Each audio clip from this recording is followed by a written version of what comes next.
പ്രിയപ്പെട്ടവരെ, വിശുദ്ധ റമദാൻ അതിൻ്റെ എല്ലാ നന്മകളോടെയും നമ്മിലേക്ക് ഒരിക്കൽ കൂടി കടന്നു വരുന്നു.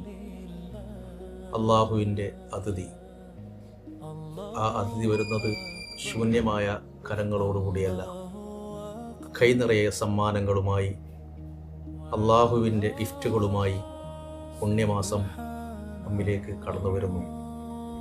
ഈ മാസത്തെ ധന്യമാക്കാൻ, ആരാധനകൾ കൊണ്ട് സജീവമാകാൻ, സർവോപരി പ്രാർത്ഥന നിർഭരമായ നിമിഷങ്ങളും സമയങ്ങളും നമ്മിൽ നിന്നുണ്ടാകാൻ പരമാവധി പരിശ്രമിക്കുക.